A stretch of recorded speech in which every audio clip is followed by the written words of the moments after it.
Thank you so much for joining us today for the Pastor's Potluck Podcast. Here on the Pastor's Potluck, it's similar to a normal potluck where you might get something that you want and there may be something that you just want to pass up altogether. And that's okay. There's something here for everybody. Our goal here is to encourage you and maybe in the process entertain you. If you're ready, let's dig in. Welcome to another episode of the Pastor's Potluck Podcast. We are joined by our esteemed guest. Your tea is the esteemed guest. Dad jokes. Goodness gracious. Yeah, it's ripping hot right now. And it's actually not that cold today, so. No, I needed something. It was so funny. I was going around this morning trying to get all the kids' jackets. And I went out to start the car because yesterday morning it was so cold. Yeah, I it was start like the 34. Car. As soon as I walked outside, I was like, what's going on out here? Yeah, I know. Like, it's so warm. Like, I didn't even go start the car. And then I came back in. I was like, nobody needs jackets.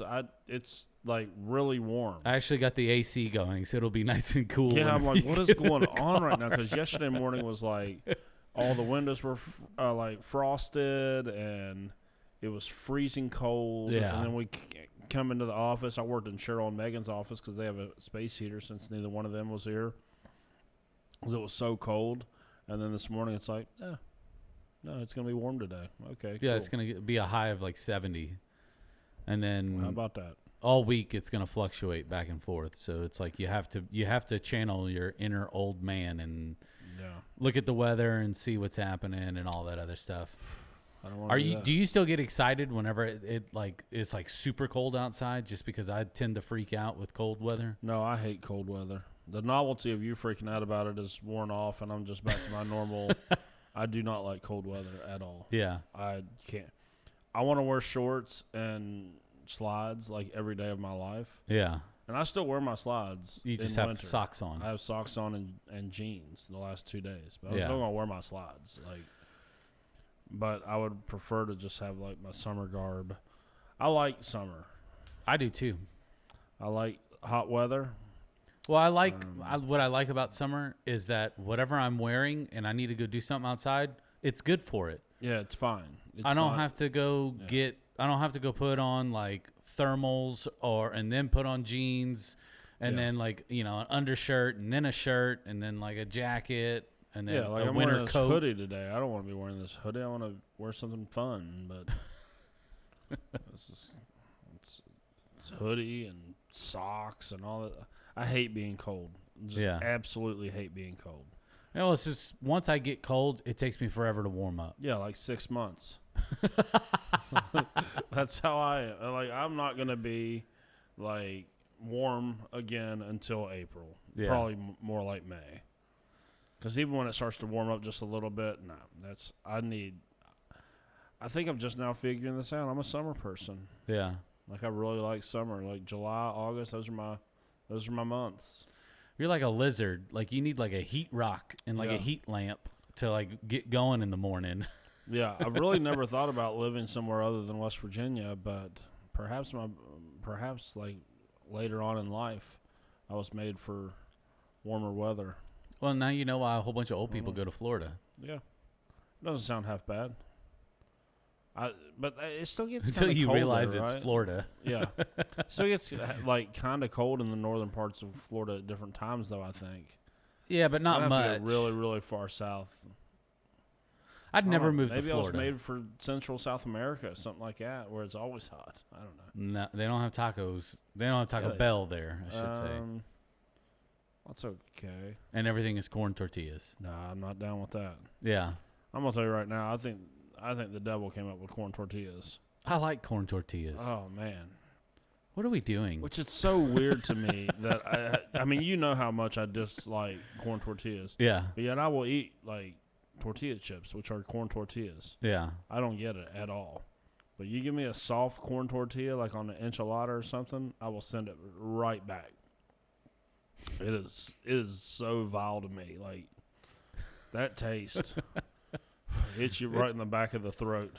So what Erica does is she takes like the corn tortillas if we ever do tacos, and then she gets like a little pan of oil and fries them up herself to make them crispy, but not like super crispy, like enough crunch, enough to take like that heavily processed flavor out. Yeah. And they are killer. Well, see, I like hard tacos, which someone has told me recently. Well, you know those are corn tortillas. Yeah, but they don't taste like the soft ones. I'll tell you that much. Yeah, there's a franchise, a restaurant franchise called Lupe Tortillas, and they are incredible. And they make their corn tortillas. They make all their tortillas fresh. But the crazy thing about it is that you can't tell the difference between their corn tortilla and their flour tortilla. I promise you can't. Where's this place at? I don't know. Well, it's in Texas. Yeah, I don't buy this. No, because the corn tortillas. I'll know. You know that I'll know. You can put like one little onion in a whole pot of soup, and I'm gonna know. Yeah. Oh, I know. No, but you wouldn't be able to tell because I couldn't tell. And I asked the waiter. I was like, "This is the best flour tortilla I've ever had." And he goes, "We get that so much. So many people tell us that these are the best flour tortillas they've ever had." And I have to break it to him that these are corn tortillas. I said, "Get out of here." And he did. He left. How do they take the nasty out of it? I just don't get it. I think it's the way that you grind the masa or grind the corn to get it to like super powdery I like fine. corn. Yeah, I know. like corn. Well, there's so many different varieties of corn. Yeah. So what you eat, like corn on the cob or like frozen corn or canned corn, is a completely different corn variety from what they make corn tortillas from. Yeah, they take the nasty corn for that. So. Well, but there's also a different corn variety for popcorn, like popping corn is what they call it. I like that corn. Yeah. Do you like candy corn? No. Oh my gosh. Candy corn should be put on the end of every pencil and used as erasers. No, because then your paper smells like candy corn. Yeah. Candy corn is nasty. Dude, it is nasty. You might as well just take a scoop out of that candle right there and eat it if you're going to eat candy corn. Yeah. It's the same thing. Yeah. Little known fact. That fake plant than candy corn. Yeah. Little known fact about candy corn, you can stack it and it makes it look like a corn on the cob. The shape of candy corn, you can stack it and it won't fall over. I'm dead serious. Like vertically? You can stack it vertically. I don't buy that either. It's the only cool thing about candy corn. Yeah. Candy corn, that's so gross. Yeah. Alrighty. Well, we're going to wrap up our discussion on Samson, and we're going to talk about this debacle with Delilah. We're in Judges chapter 16. Just to kind of recap a little bit, Samson is a man of problems. Yeah, he is. He's got some vices for sure. Like he's got some things that he likes to gravitate towards. He doesn't like to follow the rules that have been laid out for him. And we're starting in Judges chapter 16, and literally the first verse. The first verse of chapter 16. One day Samson went to the Philistine town of Gaza and spent the night with a prostitute. Yeah, it's and we've talked about Samson previously, and it's one of the things that I feel like just got laid on my heart was our inability to deal with our problems. Yeah. And how they just continue to resurface over and over. You would think after all the problems Samson had with women previously, yeah, that he would have got that stuff taken care of. Let's work on this. Let's do something. Yeah. And then it's like, nope, right back to that. And now we're getting ready to go into the story of Delilah, which ends up being his absolute downfall. Yeah. And I think for a lot of people, we need to decide that these little things, I think I'm real sensitive to this right now because of the series that we're in on Sundays. These little things that we don't think are big deals just because no one else sees them, they don't go anywhere, and eventually they get worse. Oh, yeah. They They don't go anywhere, and eventually they get worse, and then you wonder, like, man, I wonder why it is that I finally did this, or, I finally screwed my life up really good like Samson did. And he goes, well, because of all those little warning signs that you had, you just brushed them under the rug, and then you never addressed the problem, and then the problem just keeps showing up bigger and bigger and bigger until you finally destroy your life. Yeah. And it's so, like, I wish, I feel like I leave church almost every week going, I wish that there was a way that I could ensure that everyone that just heard that would do that. I wish that there was a way that I could ensure that I would do all the stuff that it is that I listen to in sermons, or that I even teach in sermons. I wish that I could do all of it just like that. Yeah. Because, like, I know that, God's ways lead to a better life. And for me and for many other people, we just kind of go our own way. And it's like, okay, no, I know that's a problem, but, like, that's a lot of work to deal with it. Right? Like, I just listened to Carrie Newhoff podcast this past week, and John Chris was on there, a Christian comedian who had a big failure back in, 2019 or so, where it came out that he was, an alcoholic and sex addict and all this different stuff. And, like, it's interesting to listen to him talk on the other side of it after he went to rehab. Yeah. Because he goes, being found out was, like, the greatest gift, because I finally had to go deal with my problems. Yeah. And they don't have to follow me through the rest of life anymore. Yeah. Like, I dealt with them, so now I'm better equipped to deal with them in the future. So many people never, if you're not famous, you don't have reporters following you around trying to, like, get you and put you out there to force you into getting treatment. So many people just suffer silently with it, and they never deal with their issues, and nothing ever changes. And it's so sad to me, and it's frustrating for me because I see that in myself in so many different ways as well. Yeah. That it's like, it's so worth it to go and deal with our crap, because then we don't have to deal with it. Then our wife doesn't have to deal with it. Then our kids don't have to deal with it. Then our grandkids don't have to deal with all of the dysfunction that we are passing along. And it's even more interesting. I was watching a video yesterday. It was talking about epigenetics, talking about how, like, some of this proclivities that we have are being passed down genetically. And so it's even like, if we don't take care of our crap, like, we're even passing it on to generations to come. This is how, like, generational issues pop up in families. Yeah. It's not just coincidence. Like, it's actually, like, it's what the Bible talks about as, like, generational sins and issues. Yeah. And now science is catching up with the Bible all these thousands of years later to, like, testify to the fact that this is happening. And it's like, I wish that we would go deal with our stuff. Yeah. So the way we wouldn't pass it on, and we could put an end to it and actually find wholeness and healthiness in life. And this is Samson's problem. He just never addressed doing what he was doing. Like, and I don't even know that for him that was, like, any bit of shame or anything, because I think it was just his pride got in the way. He was just like, look, like, who's gonna stop me? Like, exactly. I'm the strongest dude ever, like, ever. And so I'm just going to go do what I want. And he had this mandate from God, right, that he's not supposed to do these things. And he keeps crossing that line. And because nothing bad is ever happening to him, he's going, I'm getting away with it, so it's not a big deal. Yeah. So it just ingrains in him, like, oh, it's no big deal, so I just keep on doing it. Yeah. Eventually it's going to be a big deal. I think this is like, just because of the sermon I'm getting ready to preach, I've been, like, doing a lot of research and watching videos and reading on, like, pornography and things like that. I think that the reason why it's so rampant is so many people do it privately, and they go, well, it's not hurting anybody. It's just me and my phone, or it's me and my computer screen. What am I hurting? I'm not hurting anybody.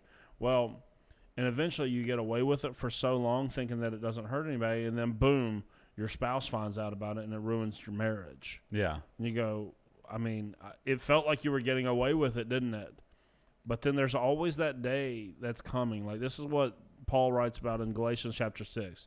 You are going to reap what you sow. This is the way God created the world. Yeah. So you want to keep sowing that stuff, and it might feel like you're getting away with it.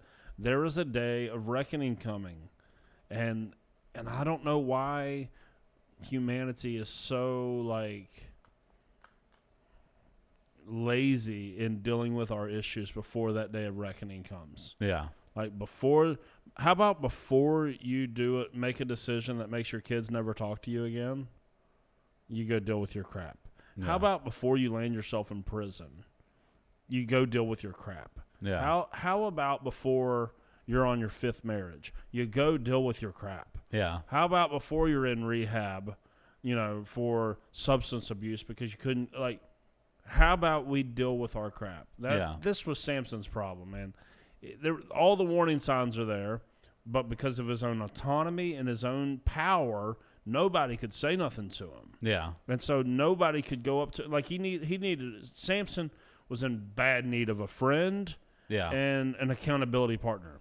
Yeah. Someone that can go, hey, I don't think that this is a good idea. Like, I don't think that you're properly thinking this through whatsoever, man. You're going to ruin your life.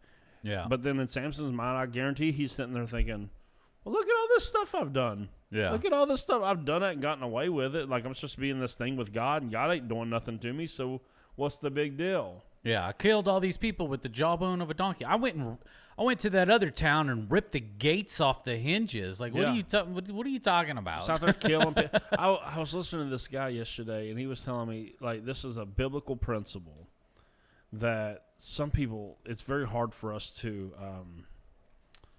receive sometimes, even though it's so prevalent throughout the scriptures, is that sometimes God will give you exactly what you want, even if it's not good for you. Like, he will let you get away with it, even knowing that it's going to lead to destruction, because, look, he gave you free will. He's going to let you exercise that. He's going to, like, he doesn't say no to it all the time. Sometimes he lets it happen. And the guy was telling the story, the Old Testament story of Balaam and the talking donkey. That's what in that story, everyone just focuses on the fact that there's a donkey that's talking. Yeah. But, like, and honestly, that's been me too. I've never really dived into that story a whole lot.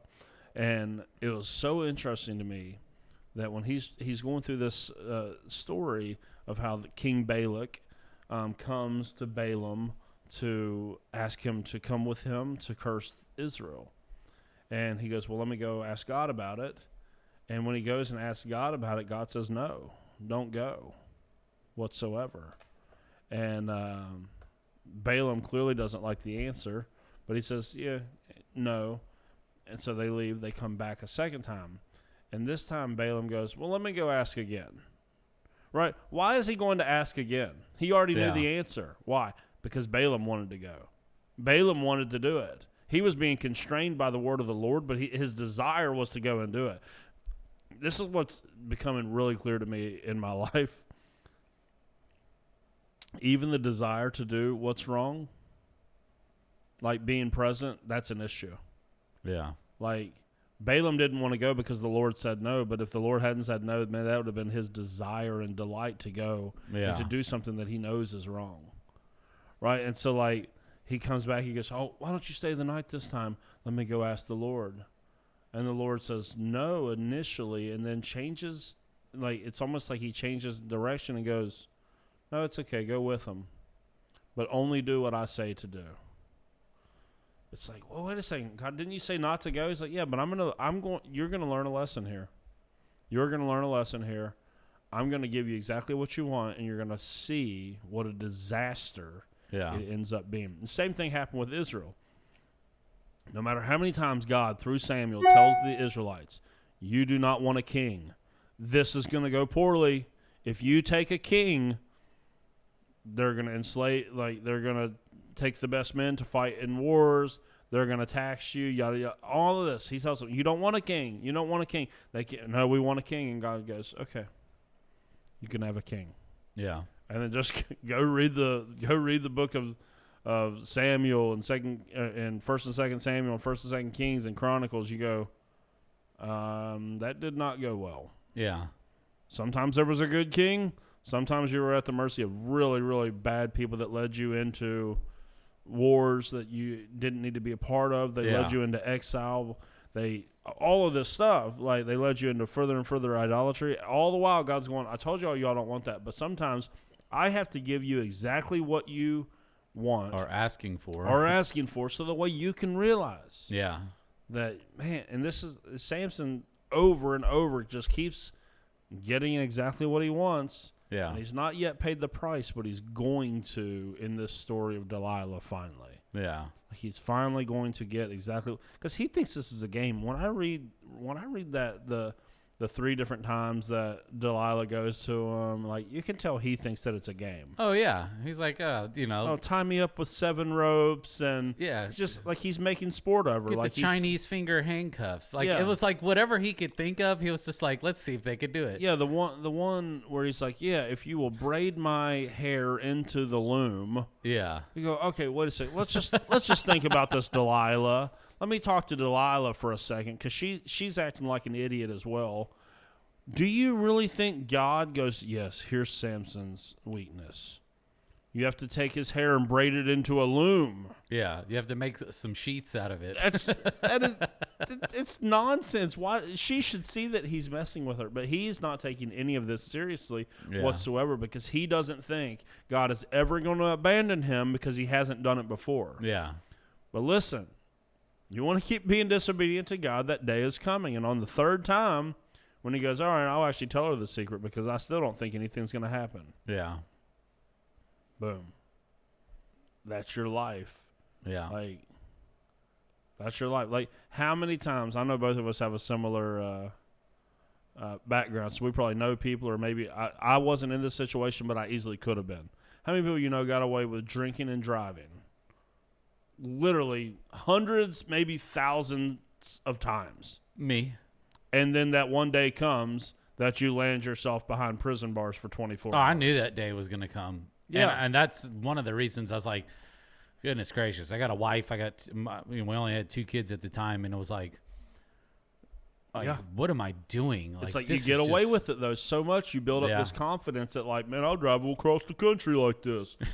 And then eventually, like, boom, there you are. Yeah. Because, like, I remember in my group of friends, like, we had the guys that were designated drivers. Yeah. But they were the designated drunk drivers because they were the best at it. Yeah. Right? Because, like, we had built up this, like, stupid confidence to go, like, oh, he can do it. He does it all the time. Yeah. We keep getting away with it. We're not getting pulled over. We're not getting in wrecks. Nobody's dying. But then eventually that day comes. They're like, boom. Yeah. Land you in the back of a cop car. That's how I felt when I was involved in drugs and such. It was like I was always getting away with it. And that's what most people are like, we're getting away with it. We're getting away with it. We're getting away with it. Boom. Lands you in prison. Like, whatever it might be, like, and I don't understand why humanity is wired like this, that sometimes that's, like, it's what we need. Like, we don't learn from the mistakes of others very well at all. Yeah. And Samson just, I mean, he thinks this whole thing is a game. He's been getting away with all of this nonsense that he wasn't supposed to be doing his whole life, and now he's going to pay the price. Yeah.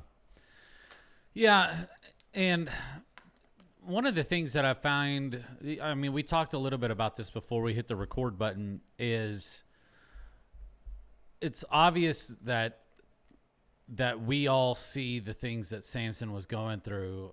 And it's funny because, like, even in Hebrews 11, it says that Samson was, he's mentioned with all these titans of faith. It's like the hall of faith, like that have, it's been, I mean, it's not mentioned like in the Bible, but that's what a lot of scholars have called it. It's like the hall of faith. And Samson's even mentioned there. And you look at his life and you think about like all these different things that he struggled with, and he was just prideful and arrogant and dealt with sexual sin. And we know, because at the end of Judges, it says, that Samson cries out to God, and he gives him, the strength to be able to, push the temple down and kill all these Philistines during this moment. But you can't help but look back at his life and go, man, if he would have just got a grip on this. And I came across like this little passage. I don't know, I forgot the website that I was on, but it just says this. It says, all sin, especially sexual sin, comes with its own dire and sometimes deadly consequences. Sin binds us, then it blinds us, and then it slowly grinds away at us. In truth, sin will take us farther than we may intend to go. Yeah. It will hold us longer than we may intend to stay. And also, sin will cost us more than we are willing to pay. Yep. We must heed the stern warning. Above all else, guard your heart, for it is the wellspring of life. Yeah. That is found in Proverbs chapter 4, verse 23.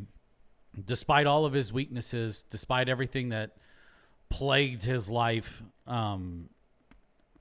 we're grateful that Samson did receive God's favor towards the end of his life to be able to accomplish the thing that God wanted him to do. Maybe not necessarily in the means that he was wanting to do it, but God did use Samson to destroy the Philistines and get his life together, essentially at the last moment of his life. Yeah. But it's not a life to live. There's much more joy, there's much more freedom, there's much more just thriving that is found in God if we can just tackle these things super early on whenever we realize and understand that this is a problem. Yeah. That these things are detrimental to this walk, because there's so many people that don't have the opportunity that Samson did. Yep. And they go through their life thinking that it's okay. I'm going to wait.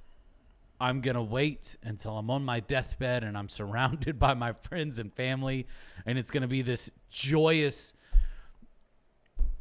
momentous occasion, and there will be celebrating, and they'll be able to talk about it at my funeral, how Pop gave his heart to Jesus right before he died. Does that happen? Yes. Do we celebrate? Yes.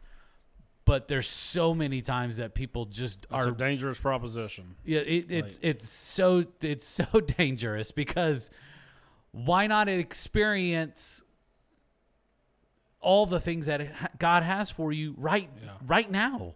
Yeah, because the thing that saddens me about the life of Samson is, and this is true literally for anyone that is made in the image of God, this is true and available for you. Mm-hmm. That there was such unbelievable potential there, and it was all wasted on a couple silly tricks and jokes. Yeah, some women, a little bit of fame. It was all wasted. All this potential wasted. Yeah. And then at the end of his life, I read somewhere that when he pushes on the temple or on the temple pillars, comes crashing down, I think like 3,000 people or so died. He kills more Philistines in that one act than he had the rest of his life. Yeah. That's pretty sad. That, like, there was the potential the whole time to be this great savior of Israel, but never got his crap together. Yeah. Now, I mean, I can't imagine the amount of people that have this unbelievable potential but won't deal with their crap to ever get where God... Like, how many musicians do you think there are right now that God has blessed them to lead worship in churches, to make music, albums, tell the world about Jesus through song, but can't get their crap together long enough to ever get anything down on paper? Yep. I mean, the amount of... I'm going to tell you right now, this is the amount of preachers that will not deal with their crap and work hard enough to be successful. Yeah. And I don't mean like worldly success. I mean like to be successful for the kingdom. To fully reach their God-given potential. Yeah. But they got to deal with their crap to do it. Yeah. The amount of people that have all of this potential, and then at the end of their life, I'm telling you, when you get to the end of your life, if you have wasted your life, you're going to look back with such regret and go, man, I could have done so much more. Yeah. Like, I could have written books. I could have started a podcast. I could have led my family differently. I could have started a business that would have blessed people with jobs. I could have, all of this stuff, all of this potential within God's people. And a lot of times we won't deal with our crap to be able to, like, that's like, I listen to a lot of like comedian stuff just because I love stand-up comedy and things, and like to hear about the people whose potential got short-circuited because they couldn't handle their drugs and alcohol and wouldn't deal with all of this sort of stuff, or the people that commit suicide because they are plagued by those demons. Plagued by these demons, and they don't go and deal with it. They don't go and handle it. Like, I can't imagine the amount of just potential that lays in graves right now because people did not want to go and handle their stuff. And that's Samson. All the potential in the world. Yeah.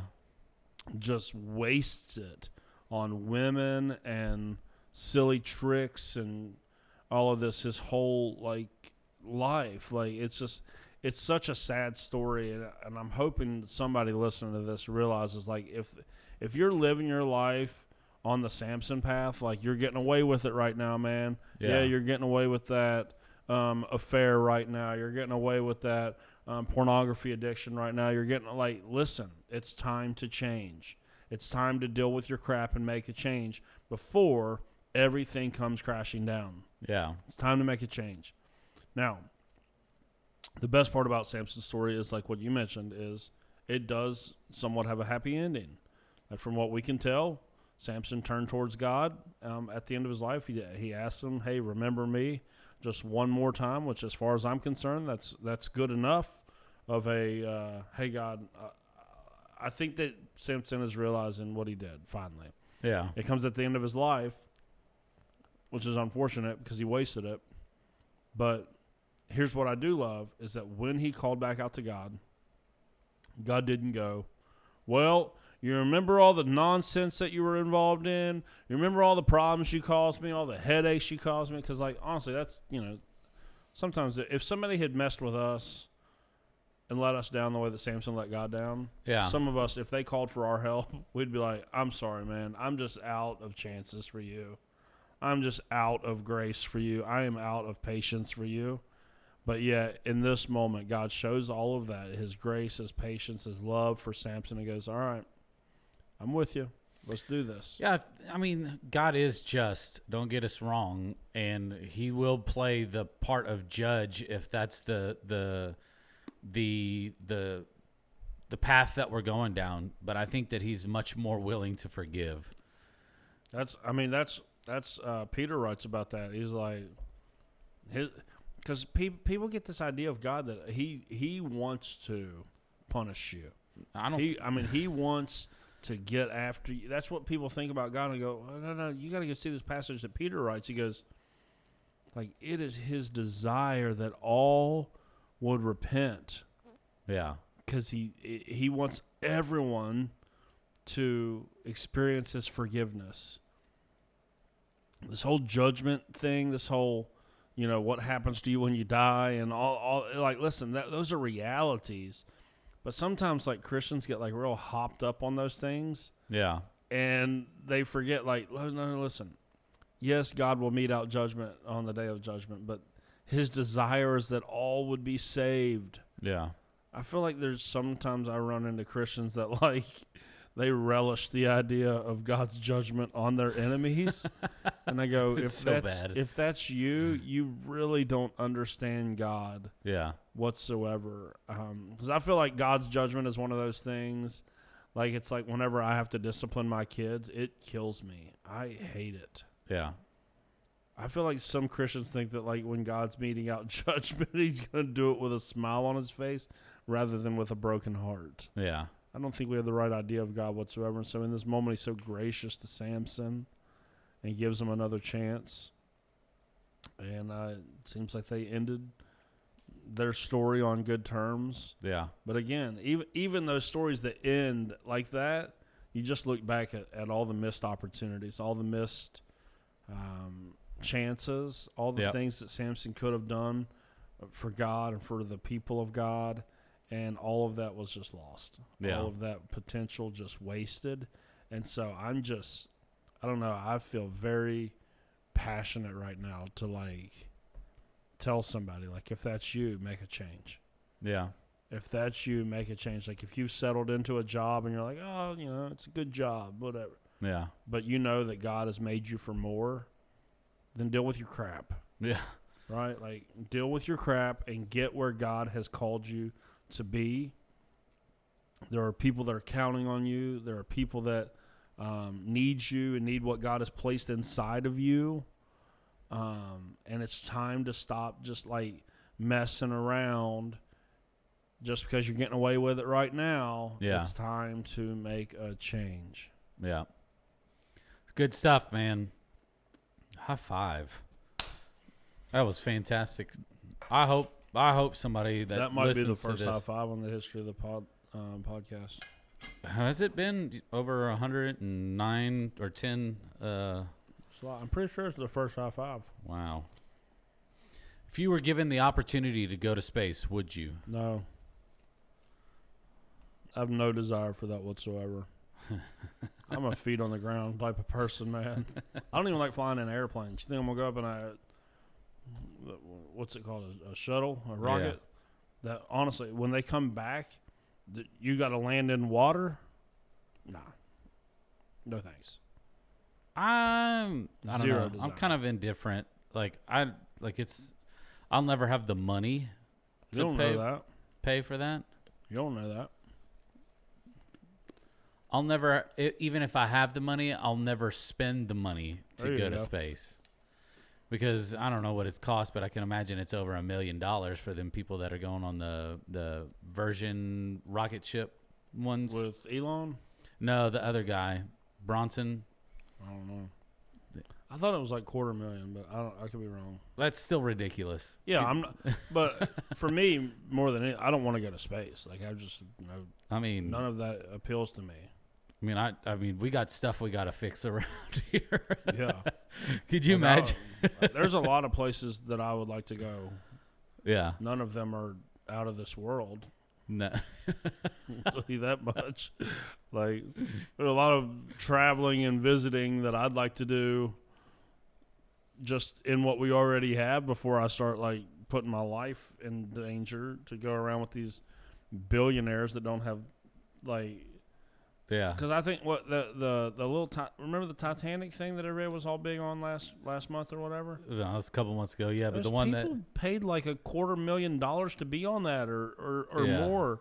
And I'm like, you know what? For me, nah. I'll just just send me some pictures. That's cool. I don't need to go experience that. No, people have already taken pictures of it. I'm good on just Googling it. Yeah, I don't need whatnot. to press the limits of my, mortality, like just for experience sake. That I there's probably a time in my life where I would have felt differently about that. I think this happens to people as they get old.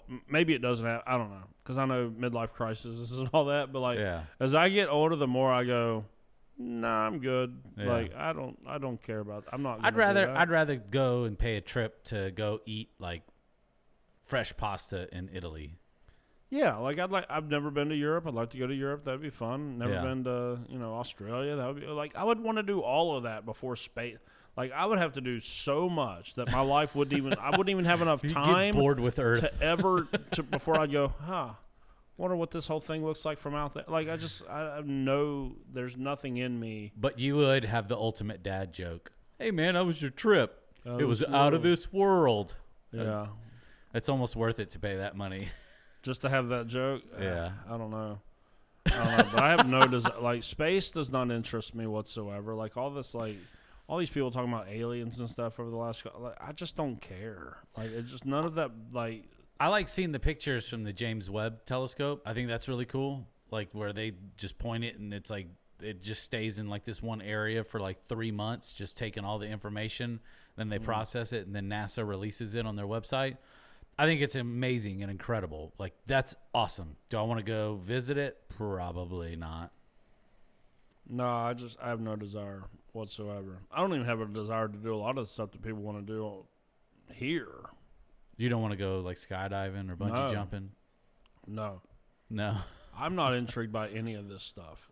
Yeah. I don't get it. Like it's like me and spicy food. The older I get, I go, I don't have anything to prove anymore. Yeah. So no, I'm not going to do it. Like now that the whole Italy pasta thing, no. Yeah, because that stuff's like handmade and all that. Yeah, crazy.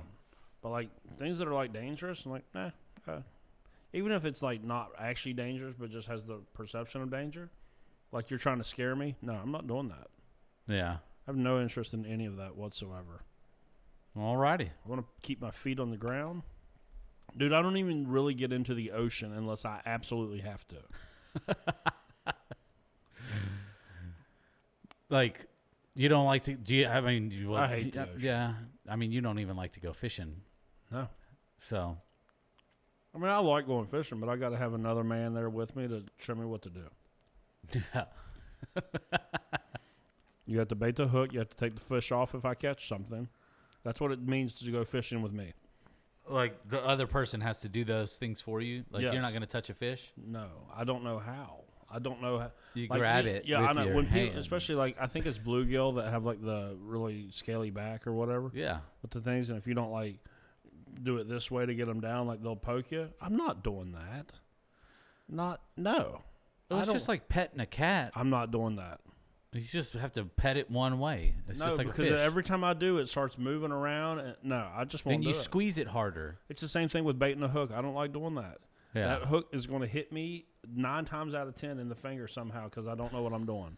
I just know, like I do whatever I possibly can to stay away from possibly getting hurt. Yeah. Even if it's like, oh, that's a fish hook in your hand, and most manly men are like, oh, it's not a big deal. Tetanus, bro. I'm not doing this. Yeah. Like, yeah, I have no desire. Did that take a turn? It did. A little bit. That's all right. That's what we do on this podcast. I'll talk to you about Jesus, but you're also going to have to deal with my weirdness. That should be like when people come into our church on Sunday mornings, that should be the spiel. Yeah. Listen, this guy will teach you about the Bible. Yeah. But you are going to have to deal with his weirdness. Like, Yeah. That's just, he's going to see you in public and sometimes not be able to say hello, but he's really good at teaching the Bible. That's what we need to tell people. Like, look, that's what you're getting here. Like, there's going to be, like, he's got a lot of weird stuff about the outdoors Yeah. that he's not down with. But if you like his teaching, this is like, you're just, you know, I feel like that's what I should have told Megan. Like, hey, there's going to be a lot of really good stuff about this marriage, but you're just going to have to deal with a lot of weirdness as well. I didn't realize it was going to get this weird. Yeah. Like, I tell people this all the time. The older I get, I'm even shocked by me. I'm like, oh my gosh, I don't know how I'm going to make it. Yeah. Like, it feels like every week there's something new that I'm like, yeah, I don't really like that. Something you should have talked about on the extra point is you said you don't eat vegetables, and you do eat vegetables. Some. You eat bell peppers. I haven't eaten them much lately. Should. Yeah, I'm It's going good to for Five Guys in about 30 minutes Oh, dude. with 0 vegetables on this burger. I know. That's like a $30 But burger. a potato is fries, or potato fries or potato, which is vegetable. And it's a starch. But it's a vegetable. But it's considered a starch. Yeah, as far as the food pyramid goes, but it's a vegetable because it grows like a vegetable. But they deep You don't fry. grow starches. They deep You grow fry. vegetables that happen to be starchy. Yeah, but they deep fry them. Yeah, that's amazing. Thank you for joining us. We don't need to keep on I feel like we always argue about food on here. Well, because you're saying that because they deep fry French fries, that it makes it not a vegetable. No. I'm saying that it's not healthy for you. Oh, I don't care about that. Yeah. Yeah, I don't care about that. See you next Friday, people. Thank you so much for listening in with us today. We really appreciate it. If you haven't done so already, go ahead and hit that subscribe button. You can also follow us on social media, on Facebook, Instagram. You can also watch the video version of this on YouTube as well. All you have to do is search up the Pastor's Potluck Podcast. From all of us here, we want to say thank you, and we'll see you next week.